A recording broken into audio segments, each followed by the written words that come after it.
Welcome to our 5th annual Fair Housing Breakfast. My name is Ann Rout, and I'm the board president of the Fair Housing Center. Before we start, I have a couple housekeeping items. If I don't do them now, I'll forget. Food is out until 10, so please help yourselves.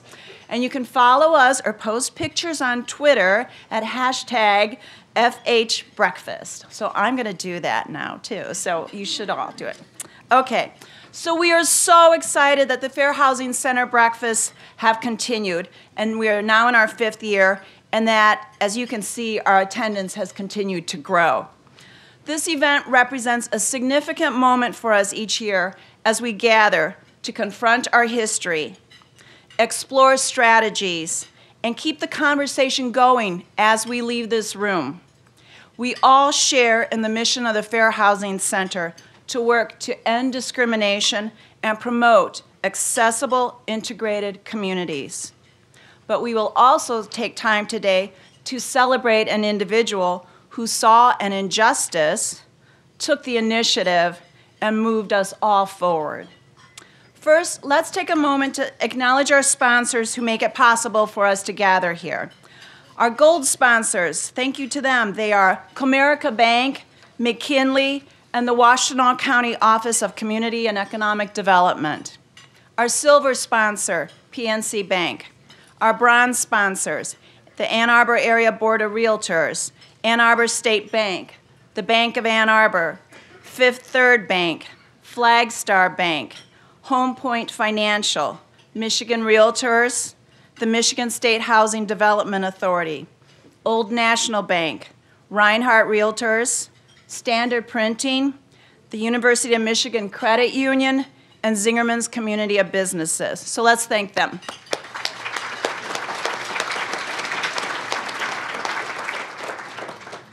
And thank you to everyone who has come here today, particularly those who have recently become first-time members of the Fair Housing Center.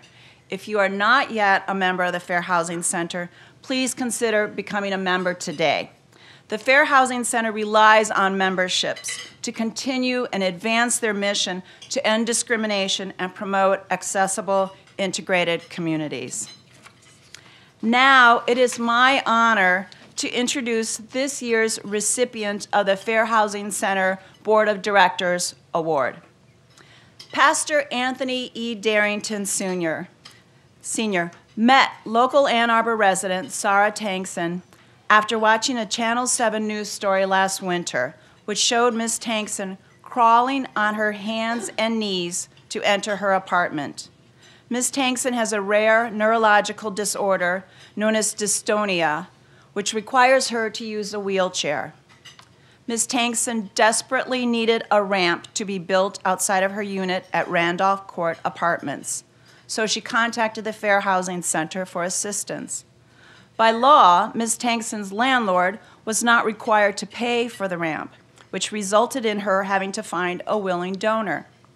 Pastor Darrington said that when he saw the news story about Ms. Tankson, he felt compelled to help her after thinking back to his own experience as an injured U.S. Marine.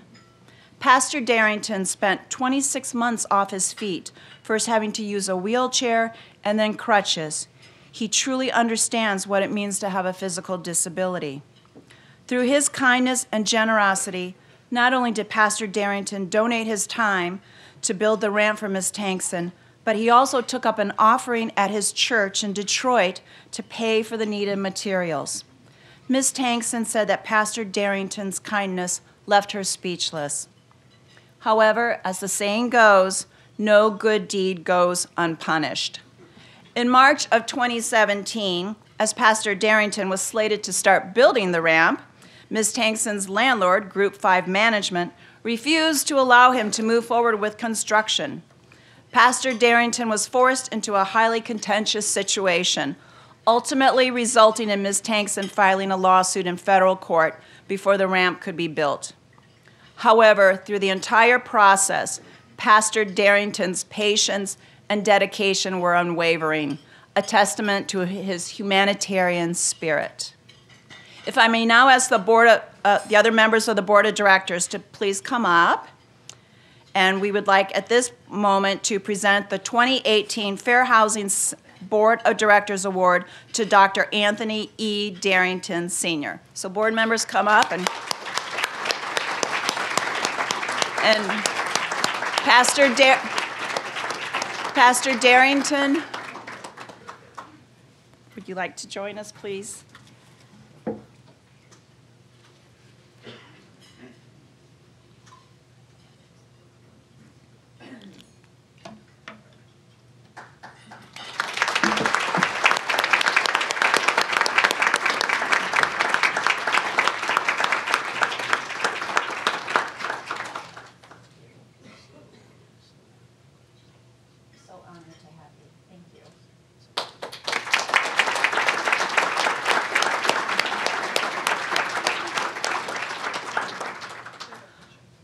I'm going to do a picture quickly before he's tell us this way. The microphone.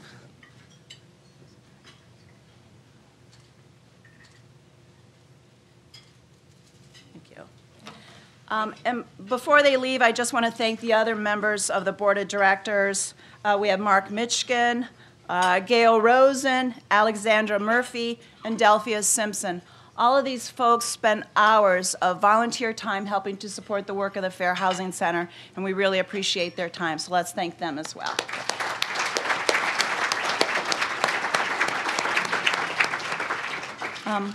I would also like to acknowledge Sarah Tankson, Karen Kelsey, her Ms. Tankson Health Aide, and her attorney, Steve Tomkowiak, who are all in the audience here with us today as well. So maybe if you could wave. I don't know where folks are.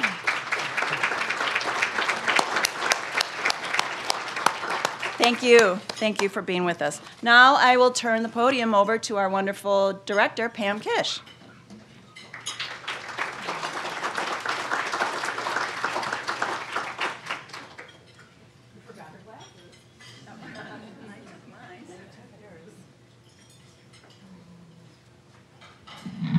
Good morning. What a beautiful group you are today. Thank you, Ann. Ann's a founding member of our board of directors, and she's been with us since 1991, and she's the co-director of legal services of South Central Michigan. Thank you to the community leaders, students, housing professionals, lenders, attorneys, planners, and advocates for joining us today at our 5th annual Fair Housing Breakfast. And congratulations again to Dr. Darrington, Sarah Tankson. Thank you for being here. Karen also. Before I introduce our speaker, I'd like to bring up our Associate Director, Kristen Kuran-Fuller. Come on up.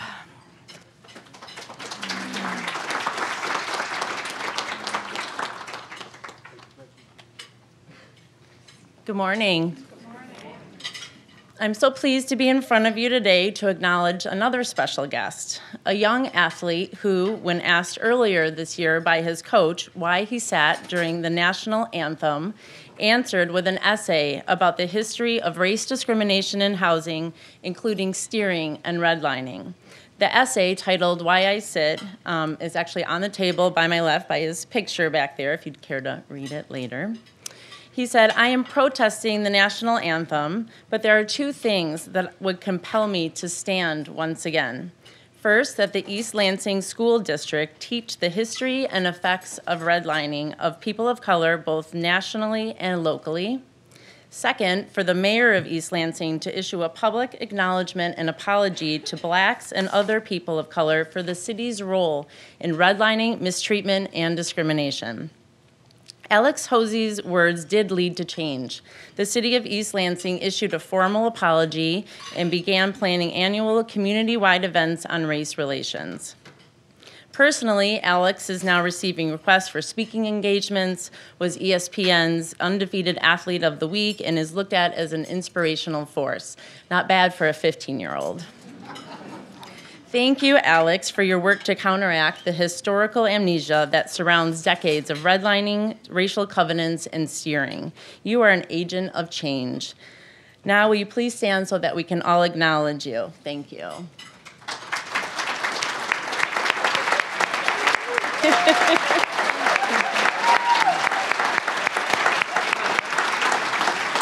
And now, Pam, come back to the studio.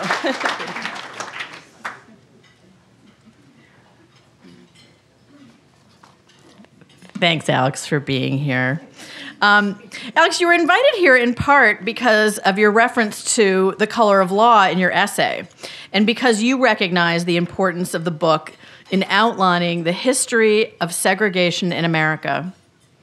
And of course, our speaker this morning is Richard Rothstein, the author of The Color of Law, A Forgotten History of How Our Government Segregated America. Mr. Rothstein is a research associate of the Economic Policy Institute and a fellow of the Thurgood Marshall Institute, of the NAACP Legal Defense Fund, and of the Haas Institute at the University of California at Berkeley. To quote Cheryl Lynn Eiffel, president of the NAACP Legal Defense and Education Fund, it's her description of Mr. Rothstein's book. Through meticulous research and powerful human stories, Richard Rothstein reveals a history of racism hiding in plain sight and compels us to confront the consequences of the intentional, decades-long government policy that created a segregated America. The American landscape will never look the same to readers of this important book. Please help me welcome our speaker today, Richard Rothstein.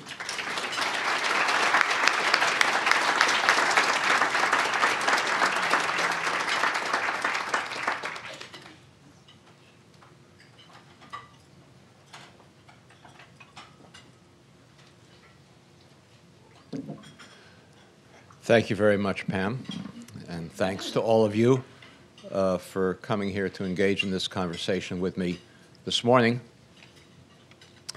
As you all know, in the 20th century, this country made a resolution to abolish racial segregation.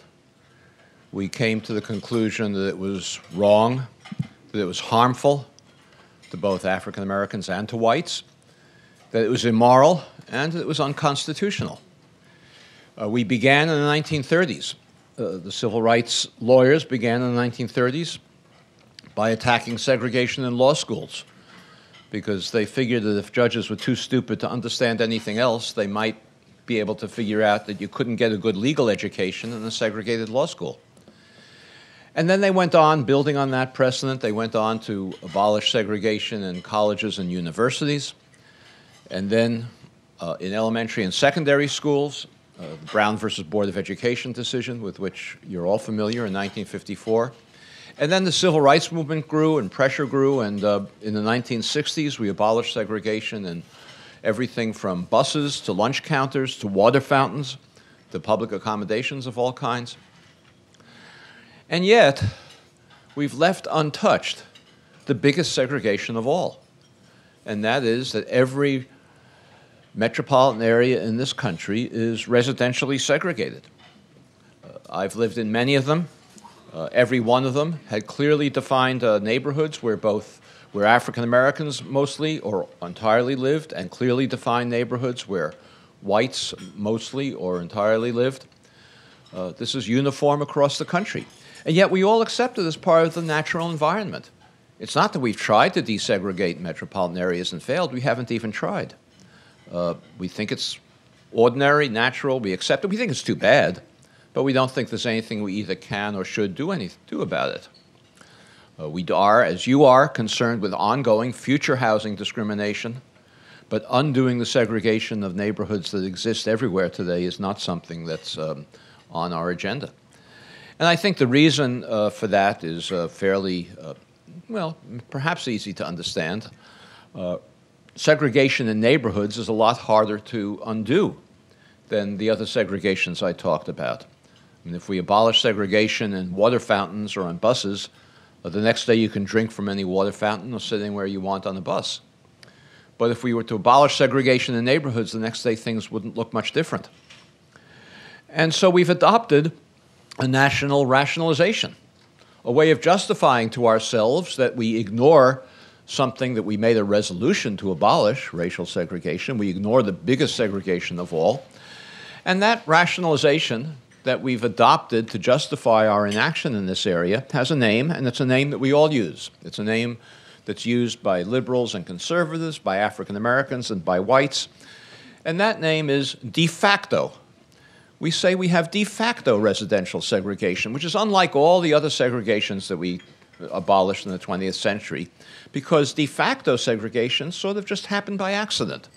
The other segregations were required by public policy or by law or by regulation, but this one sort of just evolved. It evolved because, African Americans and whites like to live with each other of the same race, or private real estate agents or landlords or banks discriminated, or maybe homeowners wouldn't sell to families of a different race.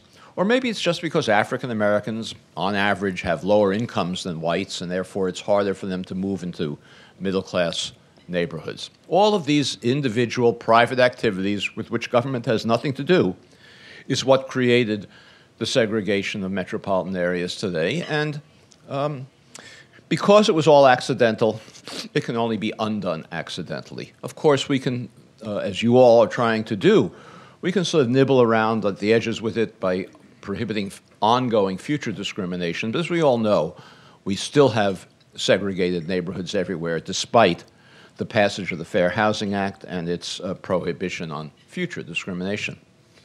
Well, I spent most of the last 30 years, before I started working on this project, studying education policy. And I came to understand that we could never solve the education problems that we have in this country so long as we had segregated schools, so long as we had schools that concentrated children with the most serious social and economic disadvantages in single classrooms and in single schools. A child might be able to get special attention if every child in the classroom didn't have social or economic conditions that translated into lower achievement. But when every child in the classroom has some disadvantage that interferes directly with achievement, the goal of narrowing the achievement gap substantially and solving our major social educational problems is impossible. I spent a lot of time writing about these conditions and showing how they directly translated into lower achievement. And I'm not going to go into a lot of it now. I'll give you one example. We know that African American children in urban areas have asthma at 4 times the rate of middle-class children. And we know that if children have asthma, they're going to come to school drowsy. They're going to, because they've been up at night wheezing, they might be sleepless, they might even be absent more often. And if you have 2 groups of children who are equal in every respect, except one group has a higher rate of asthma than the other, that group is going to have lower average achievement. Of course, some children with asthma are going to achieve at high levels because there's a distribution of outcomes for every human characteristic. But on average, they're going to have lower average achievement. And then when you add up all of the other conditions that depress achievement, whether it's lead poisoning that affects cognitive ability, or the lack of access to high-quality early childhood education, or stress from parental and economic insecurity, or witnessing violence in the neighborhood, any of these conditions all predict lower achievement. And when we concentrate children with those disadvantages, it becomes impossible for a school to succeed in the way we hope it will. Well, we call those schools, as I say, segregated schools. And so I was interested in 2007 in reading a Supreme Court decision that prohibited the school districts of Louisville and Seattle, Louisville, Kentucky, and Seattle, Washington, from implementing a very, very modest school desegregation program to try to deconcentrate the problems I just described. And each school district had a plan that allowed children, and adolescent children in particular, and their parents to choose the school that they would go to. But if the choice was going to further exacerbate racial segregation, that choice would be disfavored in favor of the choice of a child that might help to integrate the school. So if you had a high school that was all white, or almost all white, and there was one place left, and a black and a white child both applied for it, the black child would be given some preference because the child would help to desegregate the school. And the Supreme Court said this was an offense to the Constitution. You could not do anything like this. The Supreme Court, the decision was written by Chief Justice John Roberts, and he said that, well, the school districts in Louisville, Kentucky and Seattle, Washington are segregated because the neighborhoods in which they're located are segregated. Well, I agreed with that. I thought that was a wise observation on the part of the Chief Justice. And then he went on to say, but if the neighborhoods have all been segregated de facto for all the private reasons that I described a few minutes ago, and, he said, where you have de facto segregation, it's a violation of the Constitution to self-consciously do anything about it, because if it wasn't created by government, it can't be undone by government. Well, I didn't think that was such a wise observation. And I remembered reading a case from Louisville, Kentucky, one of the two districts that was involved in this Supreme Court decision. It took place a number of years before, in the mid-20th century, and it involved a suburb of Louisville, Kentucky called Shively, where a white homeowner lived in a single-family home, good middle-class suburb. He had a friend who was an African-American Navy veteran, also middle class with a good income, decorated Navy veteran living in the city of Louisville. And the African-American Navy veteran wanted to move to a better home out of the city in the suburbs, and no realtor would show him one. This was before the Fair Housing Act. No realtor would show him one. And so the white homeowner bought another home in the suburb of Shively and sold it to his African-American friend. And when the African-American friend and his family, he had a young daughter, his wife, they moved into the home. A mob surrounded the home, protected by the police. The mob threw stones through the windows. They firebombed and dynamited the home. And when this riot was all over, the state of Kentucky arrested, tried, convicted, and jailed with a 15-year sentence the white homeowner for sedition, for having sold a home to an African-American. And I said to myself, this doesn't sound much like de facto segregation. Maybe there's something that Chief Justice doesn't understand about the history of Louisville.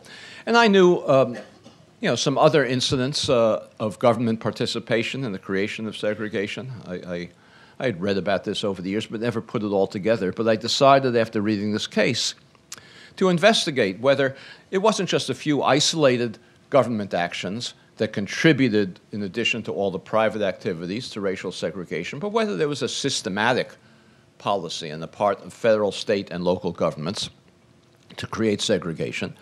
And in the course of a number of years of research, I concluded that yes, there was, that in fact the system was so powerful with so many interlocking policies, public policies, and regulations that required segregation, that the federal government had enacted a set of policies, along with state and federal governments, that ensured that African Americans and whites would not live near one another, that there were clearly defined boundaries in every metropolitan area, that segregated by race.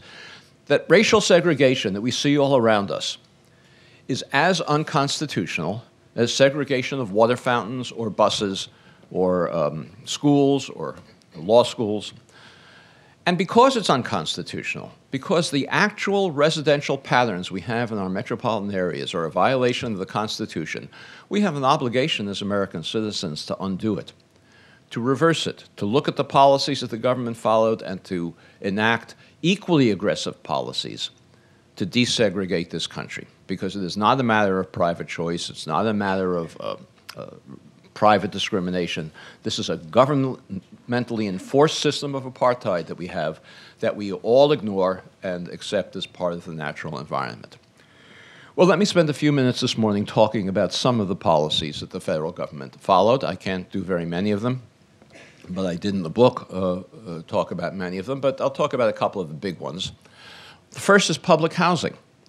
Now, I know you all think public housing is a place where poor people live. That's what I thought before I began this research, a place where lots of single mothers with children, young men without access to good jobs or transportation to good jobs, working in the underground or informal economy, getting into confrontations with the police, sometimes violence. That's not how public housing began in this country. Public housing began in this country during the New Deal, during the Franklin Roosevelt administration and the Depression, as a program for working-class families who had jobs, who could afford to pay the full cost of housing in their rent, but for whom there was no housing available in the Depression. And the federal government, the first New Deal agency was the Public Works Administration. And the Public Works Administration built housing all over the country. Well, I take that back. The federal government didn't think the country existed west of the Mississippi at that time, so it was really, there wasn't even a baseball team west of St. Louis in those days. So it built housing, public housing for working class families in most parts of the country, everywhere segregating it, creating segregated projects, all white or all black, all for working class families.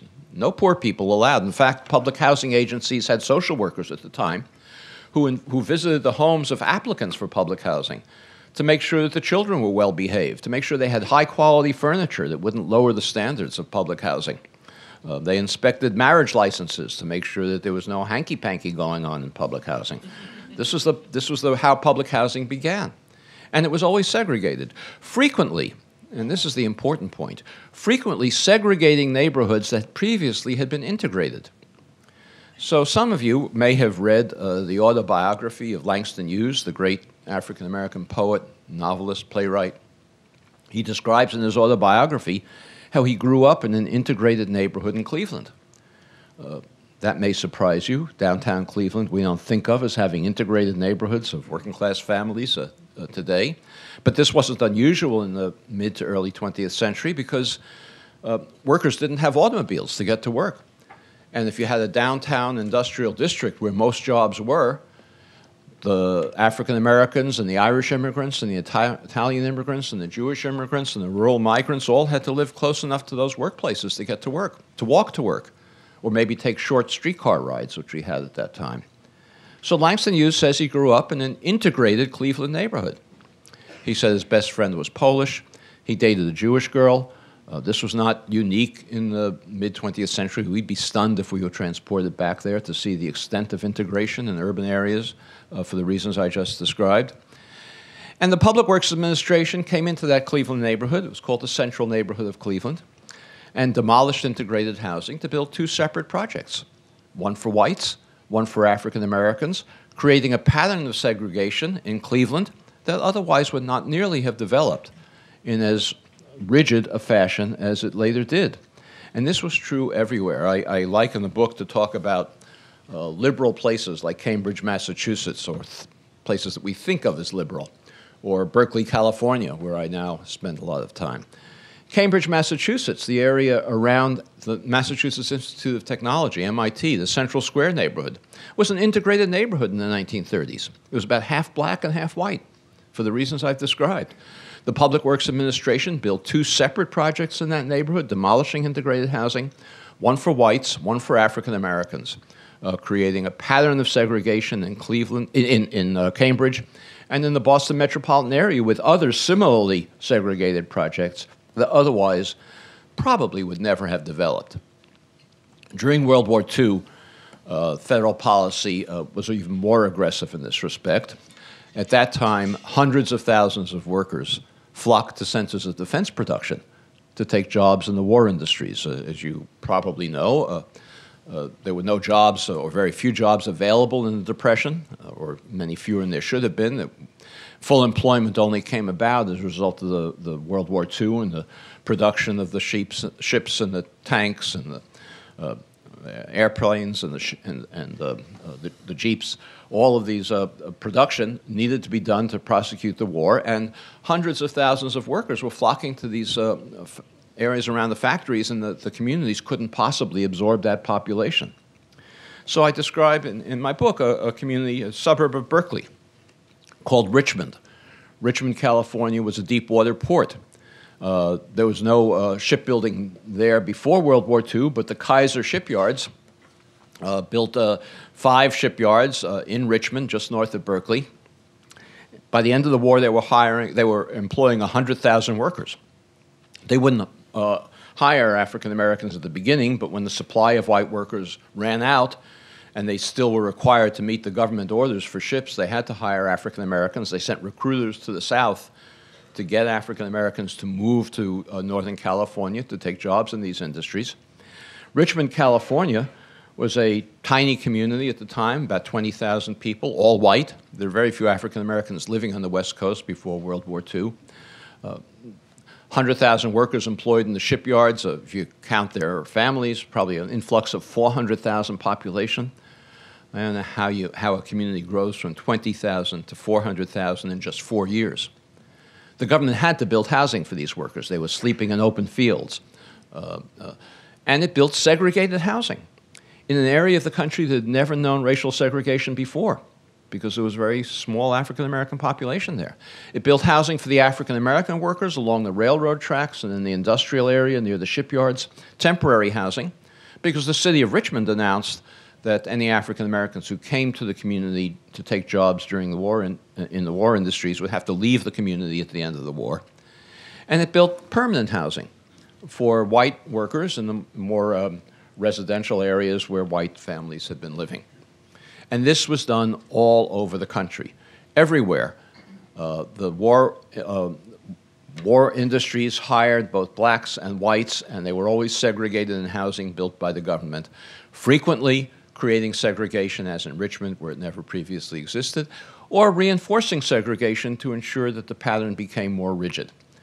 We know that this wasn't necessary. The Navy insisted that the government had to build segregated housing because it said that production would be interfered with if workers of different races lived together. Of course, they were working together, but if they lived together, we'd have a slower production. But we know that that's not true because there was one case during World War II where we had integrated housing, and that was another San Francisco Bay Area shipyard in Marin City, which is across the Golden Gate Bridge from San Francisco. And that shipyard grew so fast that families couldn't come. Only single men could come to take jobs in the Marin shipyards north of San Francisco. They came so fast that the authorities just handed out pillows and blankets as they came and directed them to barracks, single-unit barracks that the men could live in, and they didn't have time to segregate it. And of course, it worked out. There were no problems. And so when the families arrived and they built family housing for the war workers, they integrated that as well. And so we know it was possible. It worked smoothly. It was the only, so far as I know, it was the only integrated project in the entire country that the federal government built during the war for war workers. After World War II, there was still an enormous housing shortage. And not only had no housing been built in the Depression, but during World War II, it was prohibited to use construction materials for civilian purposes. Only housing for workers in war industries were permitted. And then after the war, millions of returning war veterans were coming home and forming families. The baby boom began, and they needed housing. They were living in Quonset huts and doubled and tripled up with families. There was a big housing crisis. And so President Truman, who succeeded Roosevelt after World War II, proposed a vast expansion of the federal public housing program. And remember, we're talking about housing for working-class families. These returning war veterans had jobs in the big post-war boom, but there was no housing for them. He proposed a vast expansion of the public housing program. Conservatives in Congress were opposed to that program. They wanted to defeat it, not because not for racial reasons. It was segregated. They were comfortable with that. Not because they didn't like poor people. This was for working-class families. They wanted to defeat it simply because they thought that public housing was socialistic. The government shouldn't be involved in the housing market. This should be done by the private sector. Not that the private sector was handling this crisis, but they wanted to defeat the bill. And so they came up with a strategy that we call a poison pill strategy. A poison pill strategy in Congress is an attempt by opponents of a bill to attach an amendment to the bill which is not controversial, or at least can pass. But when the full bill comes up to the floor with this amendment, it makes the entire bill unpalatable, and the bill goes down to defeat. So conservatives in Congress, led by, well, we're in Michigan, so you're not too far away. Perhaps you remember the leading conservative in Congress at the time, Senator Robert Taft of Ohio, proposed an amendment to the National Housing Act. From now on, the amendment said, all public housing has to be integrated. No more segregation in public housing. No more discrimination. No more racial discrimination in public housing. It was, of course, a cynical proposal. He wanted to defeat public housing altogether. But he figured that he would get all his fellow conservatives to vote for this integration amendment. He would be joined by Northern liberals That would create a majority, and the amendment would pass. And then when the full bill came up before Congress, Southern Democrats, who would have supported public housing if it was integrated, would vote against it. The conservatives would flip, and they would also vote against it, and the bill would go down to defeat. So Northern liberals in 1949 campaigned against the Integration Amendment. I mean, you can tell, 1949 isn't so long ago to me. It's only yesterday. The Northern liberals, led by Hubert Humphrey, you know that name, the leading civil rights advocate in the United States Senate. He made his name a national reputation by insisting on the civil rights platform and the Democratic Party platform in the previous year in the presidential election. But he led a campaign against the Integration Amendment. He persuaded Northern liberals to vote against the Integration Amendment. The Integration Amendment was then defeated by a coalition of Northern liberal Democrats and Southern segregationist Democrats. The full bill came up before Congress as an ongoing segregated program. It passed with the votes of both Southern Democrats and Northern Democrats who wanted public housing, even if it was, well, the Southern Democrats because it was segregated, and Northern Democrats even if it was segregated. And so the 1949 Housing Act was adopted with a vast expansion of public housing as an ongoing segregated program. And the federal government used the vote on that segregation amendment, that anti-integration vote, used that vote as its justification for segregating all federal housing programs, not just public housing, for the next 15 years. Well, all of the giant projects that we have now become familiar with, or were at least a couple of decades ago, were built under the 1949 Housing Act. In Chicago, the Robert Taylor homes, or you've heard of those, or Cabrini Green, a new book has just come out about the Cabrini Green projects, which is worth reading. Or in St. Louis, the Pruitt-Igoe Projects. It was, of course, two projects. The Pruitt projects were for African Americans. The Igoe projects were for whites. And I want to emphasize, and it's obvious, but I want to say again, this is not because, you know, the African Americans happened to apply to the Pruitt project and whites happened to apply to the Igoe project because they like to live with each other of the same race. These were explicitly designated projects by race. The subtitle of my book is A Forgotten History of How Our Government Segregated America. This was no secret in the mid-20th century. It's not as though this was a hidden history. It was well known. We've all wiped it from our memories, as I said earlier, to rationalize our unwillingness and inability to confront it. But these projects were built, and very soon thereafter, in the early 1950s, a development occurred all across the country that was quite similar and stark, and that is that all of the African American projects, like the Pruitt project in St. Louis, had long waiting lists, lots of black families needing housing in the ongoing housing crisis. But the white projects, like the Igoe Towers, had big vacancies, lots of vacancies. Everywhere in the country there were large vacancies in white projects and long waiting lists for black projects. The reason for that was another federal program which was even more powerful in segregating this country than the public housing program. And that was a program of the Federal Housing Administration that was designed to suburbanize on a racial basis the entire white population of the country into single-family homes in the suburbs, to get them out of public housing, to get them out of rental housing in cities, into single-family homes in the suburbs. It was a very explicit, first it began just as a propaganda campaign. In the 1920s, even before the New Deal, the Department of Commerce sent community organizers around to white neighborhoods to get whites to leave the cities to, quote, avoid racial strife. And after I published the book, I actually found a poster that the Federal Housing Administration had created in World War II, in which it showed a black man being led away in handcuffs by police, and the heading of the poster was, "Escape crime, move to the suburbs." This was federal propaganda. But it wasn't just propaganda. The federal government put its money behind this program and did succeed in suburbanizing the white population into single-family homes. And I'm sure you're all familiar with many of the giant developments that were built everywhere in the country, but they were everywhere in every metropolitan area. Levittown is probably the best known east of New York City. Have you heard of that? Yeah. Some of you may remember hearing a song that Pete Seeger used to sing, or it was written by Malvina Reynolds, about the boxes on a hillside made of ticky-tacky, and they all look the same. That was a song written about a suburb south of San Francisco, called Westlake, also an FHA program. Los Angeles became the symbol of suburbanization in the country, and suburbs like Lakewood and Westchester, west of Los Angeles, so Panorama City and the San Fernando Valley. All of these were built with federal housing administration guarantees as an explicitly racial program. Because a developer, Levittown, for example, a developer like Levitt could never have assembled the capital to build 17,000 homes. That's how big it was, 17,000 homes in one place. Where does a private developer get that kind of capital? He couldn't.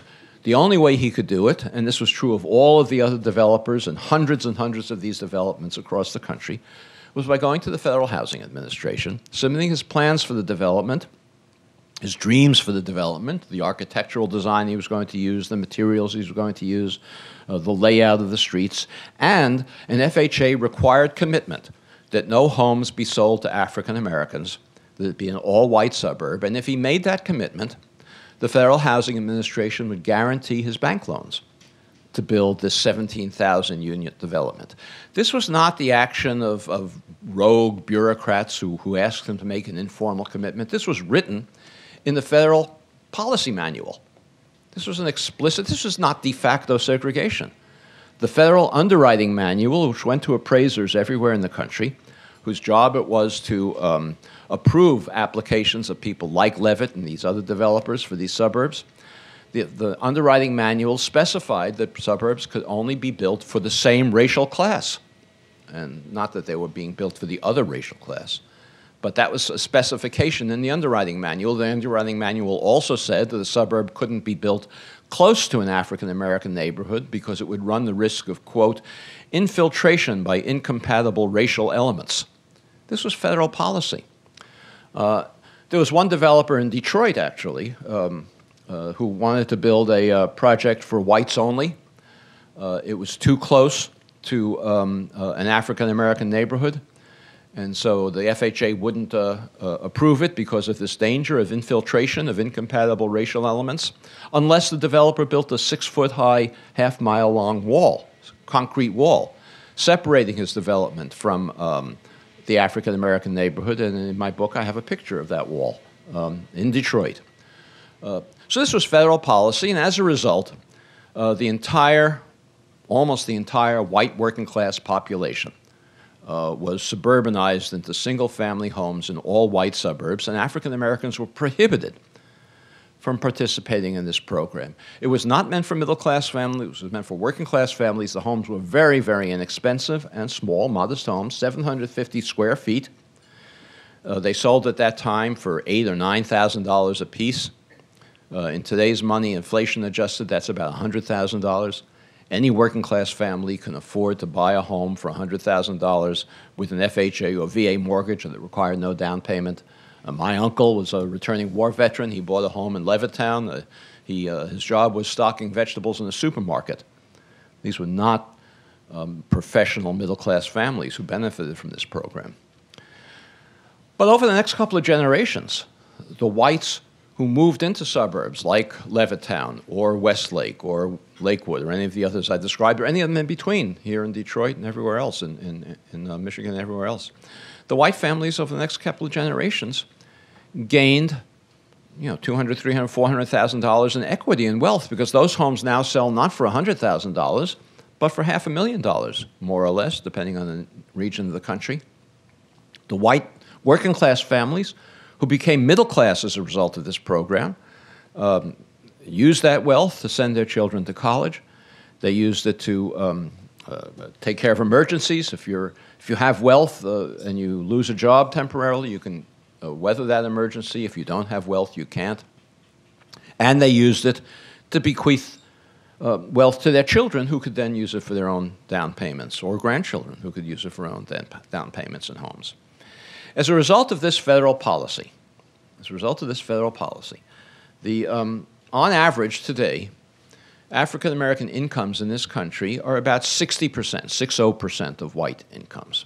There's still a big gap, and in my book I describe some of the reasons for that gap, which also have to do with federal policy, but it's a 60% ratio. African American wealth is 10% of white wealth. And that enormous disparity between a 60% income ratio and a 10% wealth ratio is entirely attributable to unconstitutional federal housing policy that was practiced in the mid-20th century, and that has never been remedied. Never been remedied. The Fair Housing Act, of course, which you're all involved with, it's prohibited future discrimination, passed in 1968. We're coming up on the 50th anniversary. As many of you know, although it was passed in 68, enforcement provisions weren't added until 1988. So the prohibition on future discrimination is a relatively recent phenomenon. But the Fair Housing Act did nothing to undo the racial boundaries that we had created through public policy earlier than that. Well, as I began by saying, I used to be involved mostly in education policy. I don't know much about housing. This is not my field. I wrote this book and did this research because I was concerned about schools that were segregated because the neighborhoods in which they're located are segregated. So it's natural that in writing this book I would look at, knowing who I am and what I was interested in, I would look at the textbooks.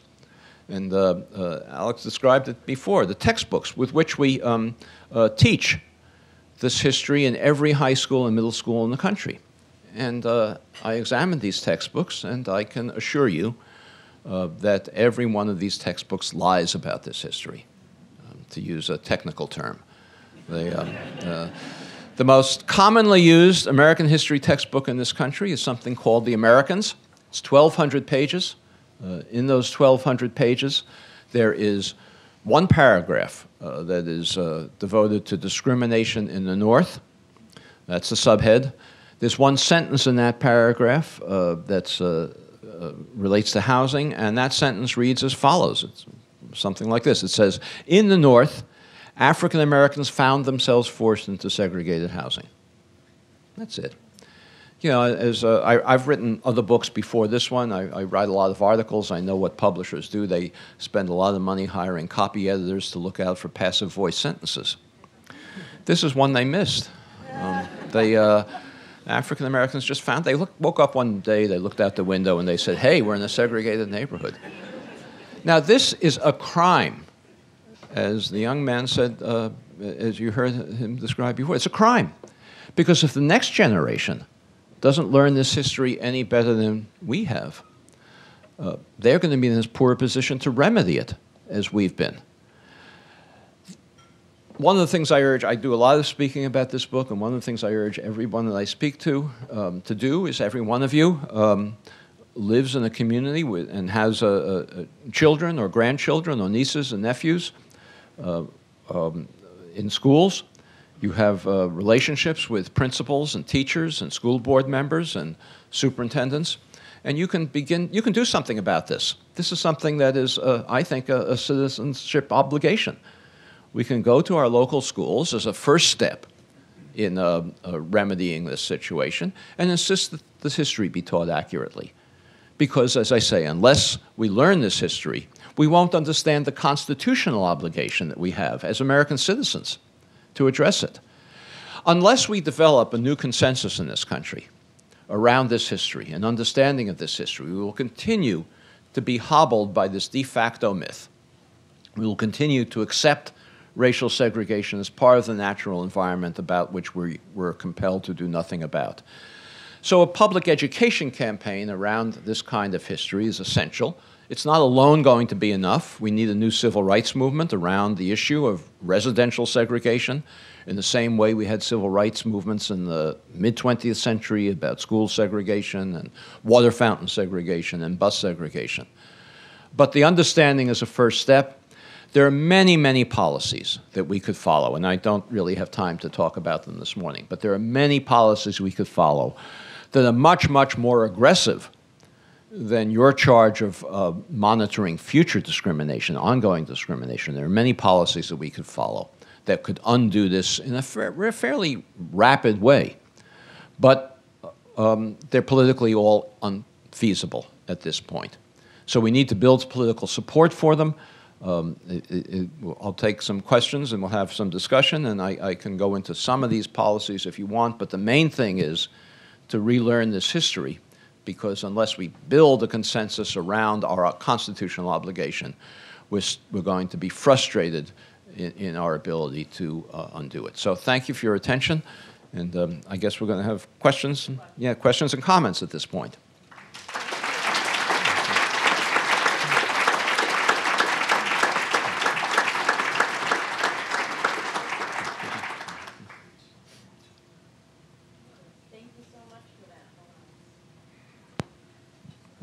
Can you hear me? All right, thank you so much. Does anyone have a question? I'll bring the microphone over.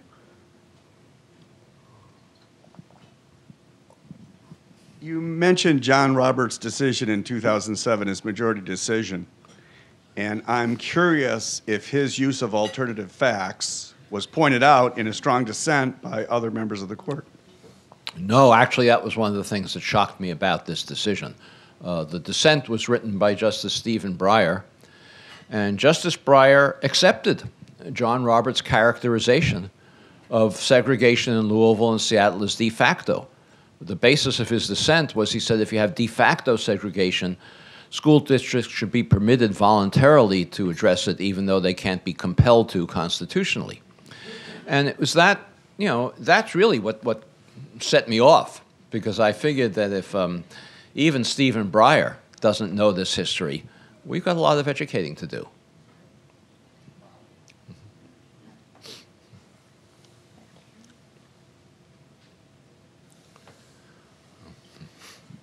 Thank you very much for your excellent book. It is a marvelous exposition of how we got to be such a residentially segregated society. I believe that since about 1990, we are seeing a trend toward more racial integration in the United States.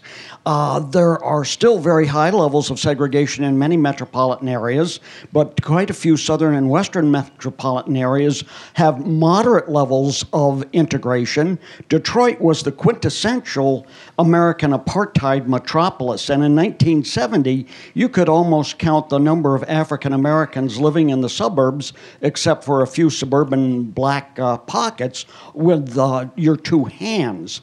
Things have changed. The census will be taken 2 years from Sunday, and it is likely to show the African American population in the Detroit suburbs is greater than in the central city of Detroit. I wonder if you would comment about what policies could accelerate this trend towards slight and in some places substantial declines in African American white segregation. And it runs into the problem that you have mentioned, namely much more economic inequality, and in particular an increasing black-white gap in the assets that would ordinarily be used to buy a house for a person. Thank you. Thank you. Much of the integration, you're absolutely right that we do have more integration than we had at one time. The Fair Housing Act has had some effect. To take the example I gave before, in Levittown and places like that, Levittown is now 2% African American. But it's in a broader community, it's 15% African American. So there's a long way to go until we open that up. Much of the integration that we see these days is transitional. What is happening is, as you all know, we have African American populations moving out of cities, frequently forced out of cities by gentrification and urban development, and then settling in suburban areas that are new areas of segregation. African Americans are living in suburbs, but they're not living evenly distributed throughout the suburbs. They're living in new suburbs where they tend to be concentrated. And you know, after the riots in Ferguson, you know, people ask me, how did Ferguson get to be an African American community? It's a suburb. We thought African Americans lived in cities. And Ferguson happened because it became mostly African American for the same reason that many suburbs are becoming African American today. We had gentrification in the 1970s and 80s. We had a different name for it. We called it urban renewal. And as the city of St. Louis began to demolish the African-American neighborhoods in the inner city, they built half of that McDonald's sign to show where the West began. That was an African-American neighborhood. They built lots of hospitals and universities there. And the suburbs were mostly closed to African-Americans. There was one suburb and a couple of others around it that where landlords would rent to African-Americans. And that was Ferguson and Jennings and another couple of small places. So the African-American population in St. Louis became suburbanized, but not integrated. After the Ferguson riots, we have, as you all know, I'm not telling you anything, we have a Section 8 program, a housing choice voucher program that provides a subsidy to lower-income families, and it's almost all used by minorities, to enable them to rent apartments. Throughout most of the country, the one exception to the Fair Housing Act is landlords are permitted to discriminate against Section 8 voucher holders, so that they don't have to say, oh, we're not renting to you because you're black. They can only say, we're not renting to you because we don't like where your money comes from. And so the city of St. Louis passed an ordinance after the Ferguson riots as part of its response, prohibiting that kind of discrimination within the city of St. Louis. But because local housing agencies their jurisdiction is narrow, it didn't affect the suburbs. So it had very little effect because the place where African Americans were excluded in St. Louis is in St. Louis County, not in the city itself. So one important reform we could enact is to prevent the Section 8 voucher program and the other program that we run for low-income families, which is the low-income housing tax credit, which is a tax credit that's given to developers to build housing for low-income families, prohibit them from reinforcing segregation, whether in suburban segregation or urban segregation, because both of those programs reinforce segregation. A Section 8 voucher family today is more likely to live in a segregated neighborhood than an equally low-income family without a Section 8 voucher, because both the Section 8 voucher program and the low-income housing tax credit program are designed in a way that they reinforce segregation. So those are two things that I mentioned before that we could easily do to begin to redress this situation. You mentioned the big wealth gap as an impediment. It certainly is. But, if we were serious, and I'm not suggesting that any time in the near future this is politically realistic. It's going to take a while to get to that point, and I hope we will. But if we were serious about redressing the segregation that I talked about, homes in places like Levittown or Lakewood, which sold for $100,000 60 years ago and now sell for $500,000, the federal government. I mentioned that Levittown is now 2% African American, and a broader community is 15%. Well, the federal government should buy up the next homes that come up for sale in Levittown, up to 15% of the total in that community, for $500,000 or whatever the market rate is, and resell them to African Americans who are qualified for that kind of mortgage for $100,000. That would be a narrowly targeted remedy for a very specific constitutional violation. And if this history is understood, the courts would have to approve it because it's so narrowly targeted. There are many, first-time home buyer programs are one thing that we could do, but there are many, many other programs like that that we can address. So I'm not minimizing the extent to which we have achieved some integration as a result of the Fair Housing Act, and the work you do is very important, and I admire it, but we need to go much farther. Thank you so much for coming this morning into the Fair Housing Center. I'm grateful to you both for your words and your work. I'm interested in understanding that your background is in education and education policy, the extent to which you think that this is a problem of the U.S. government subsidizing single-family home ownership, and whether this problem would be addressed, given the policies that we have in place, like fair housing policy, if we moved away from that entirely.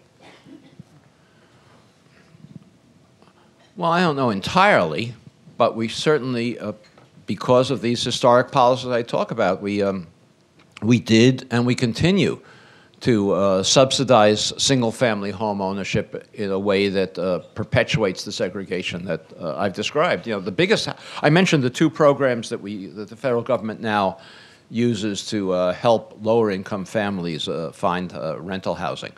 But the biggest federal housing program in this country today is a subsidy for single-family homeowners. It's the mortgage interest deduction. And that makes single-family home ownership much more affordable than it should be. It makes it more competitive against rental housing than it should be. And one of the things I propose in my book is that the federal government should withhold the mortgage interest deduction from suburbs that are segregated until they take steps to desegregate. Maybe put the mortgage interest deductions of families in those suburbs in escrow until desegregation policies are implemented. And the most important desegregation policy that we should implement in communities that are entirely single-family homeowners or that restrict apartments or townhouses to narrow corners of the community, which is what happens in many places, is we should repeal zoning ordinances that prohibit the construction of townhouses or single-family homes on small lot sizes in suburbs across the country, because these zoning ordinances are, if you understand this history, are unconstitutional because they're designed to lock in advantages that were unconstitutionally created. So we should prohibit those kinds of zoning ordinances. That would make rental housing more competitive with single-family home ownership, and I agree with you completely. It's a wrong priority. It's also environmentally disastrous to have this priority in this country, and other industrialized countries don't have it, don't have this priority. I don't know who was first, so let's go to this.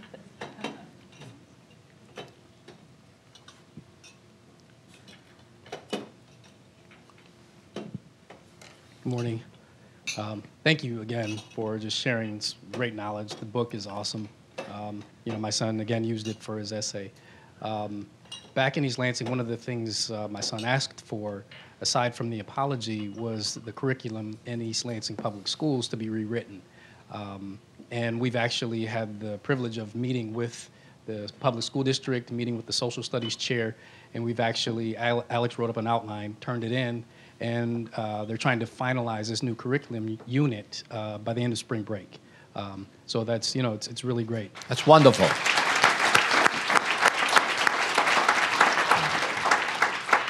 My question is, how do, and we've kind of seen nationally, you know, Generation Z, you know, really step to the forefront in terms of leadership and changing things. How do you spread this type of message? What are your recommendations for someone, say, like my son or someone like him who has, you know, a passion or a burden for this type of thing? How do they, you know, pass that message and sort of encapsulate what you've, you know, brought to the forefront and share that? Well, your son is doing it, and you know, he should be making suggestions to me rather than the other way around. And I would love to, when if they develop that curriculum in your school, I hope you'll send it to me because I would like to see it. This, you know, the reception to my book caught me completely off guard. I didn't expect it to get the kind of attention it has, and I'm always asked for a curriculum like that when I give a talk like this, and I don't have one. I've been talking to a group called Facing History, which you may be familiar with, which says it's going to develop one, but it's taking time. So I think the way to spread this, at least at the high school and middle school level, is to get these curricula developed quickly and get them out to schools, and then make an issue about schools misteaching the history.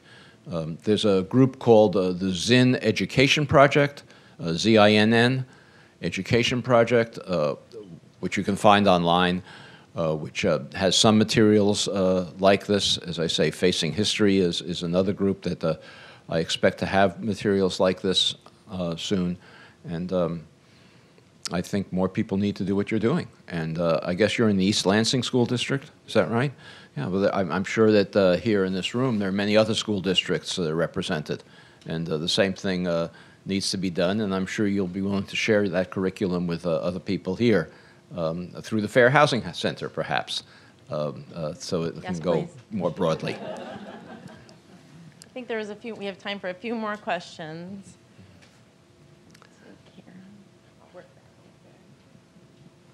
Hi, I just have a quick question. Can you tell me your views on the lack of handicap housing in this country? I apologize. I don't have any views about it. If there's a lack of it, I guess my view is that lack should be addressed. But the only thing I've addressed in my research is segregation by race. It's not an area of my expertise, and I apologize.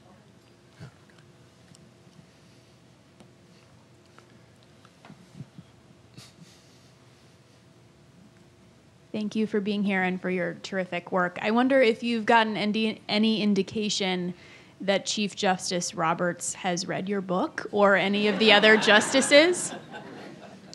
Well, I don't care. I really don't. No, I'm serious. I'm serious. And I think it's misleading to worry about it, because there was a famous. Some of you know your history know that in the turn of the 20th century. Not the 21st, the turn of the 20th century, there's a famous cartoonist whose name was Peter Finley Dunn. And he wrote a cartoon that was widely circulated where the main character was Mr. Dooley, who was sitting at a bar, an Irish bar, and always spouting wisdom.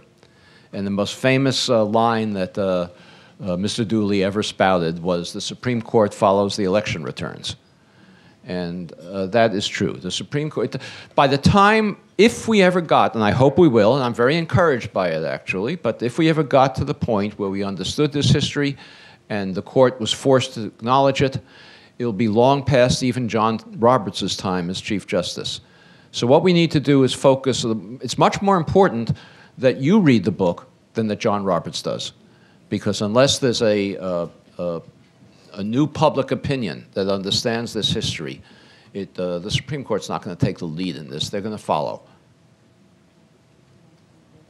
Over here. Hi, thank you so much for coming. So my question is around your policy recommendations as they relate to kind of where responsibility rests. And so kind of what I'm interpreting and hearing from a lot of the policy recommendations is that there always seems to be like a responsibility on particularly Black families to move into whether it's white neighborhoods or white areas, and that is kind of used as the lens for the recommendation. And I too have studied education history and education reform, and I think that's the pattern that you see there too. Like when you're talking about desegregation, when you're talking about kind of the policy moves that can be made or are made around what happens, that's is where we get busing, we get scholarships for really elite schools. So that's kind of the mentality around how we think about policy. But I guess my question is more so about there are protective factors in areas and places where people of color live, and those protective factors, particularly around safety. Even you mentioned the story of when a Black family entered a white neighborhood. There was a lot of unrest, and there was a lot of racism that was showed. And so I guess my question is around all the policy recommendations seem to move Black families from those protective spaces. So what is the mindset? What are some of the things or the other responsibilities that go along with those policies that could make up for those protective factors that those families need to live a life that's not just around desegregation, but also safety, their own safety mentally, emotionally, and all of that? Well, it's a very good question. For the last 60 years, ever since the Model Cities program in the 1960s, policymakers have debated whether they should focus on integration programs, not which move African Americans out of Black neighborhoods, but which give them the opportunity to do so if they choose to do so, or programs which the word now is revitalize African American neighborhoods. And the decision has always been to revitalize African American neighborhoods rather than to promote integration by giving people the opportunity to move safely to high opportunity neighborhoods where there's access to jobs, where there's access to transportation, where there are schools that don't have concentrated disadvantage. The problem is that a separate but equal policy has never worked in this country. It's not only unconstitutional, it's never worked, because we're never willing as a country, even though we say we're going to revitalize low-income neighborhoods, we never do it. We're never prepared to invest the funds. And so I think we ought to try some integration programs. This is not to say that people are going to be forced to integrate, but African Americans have demonstrated for the last half century that where opportunities are available, they want to take them. There were thousands of examples of cases like the one in Louisville I described, where African Americans who moved into higher opportunity neighborhoods were met with violence. But that indicates that there was a desire to move into higher opportunity neighborhoods. We have had a few experiments that usually as a result of court suits. 3 cases that in particular I can think of, that in Chicago, in Baltimore, and in Dallas, where civil rights lawyers challenged the segregation of public housing in those cities. And as a result of the settlements that arose out of those cases, enhanced Section 8 vouchers were provided to public housing residents in those cities that enabled them to have enough of a subsidy to move into middle-class communities. And the waiting lists for those programs are long. There's no shortage of African-American families who want to take advantage of those programs. So I think it's easy to say we should do both, but I don't think that separate but equal neighborhoods, even if they could be equal, and I don't think they can be, that separate but equal neighborhoods is a viable strategy for the future of this country. It's certainly unconstitutional, just as separate but equal schools were. And let me just say, when we desegregated schools, there were costs to be paid. African-American teachers lost their jobs who were teaching in segregated schools. Children faced hostility when they left all black schools and moved into integrated schools. But I think that's a price that had to be paid to desegregate schooling. I don't think many people in this country today think we should go back to segregated schools by law, although many schools, as you know, as we said, are segregated because the neighborhoods are segregated. And I don't think we should have segregated neighborhoods by law or by the failure to redress past policies of segregation. Thank you. To respect everyone's time, I think that will have to be our last question. I just want to thank you, Mr. Rothstein, for being here today, and I think you've given us all a lot to think about. We are going to have a book signing at the back table here, so if you do have a book, we can ask more questions possibly. Pam, did you want to say anything else? Thank you all for being here. And I want to thank Literati for bringing the books. Any books left? You got a few books left. Okay. Again, a lot to think about, a lot to do, and hopefully we'll see you all next year, but let's meet in the back if you want your book signed. Thank you again.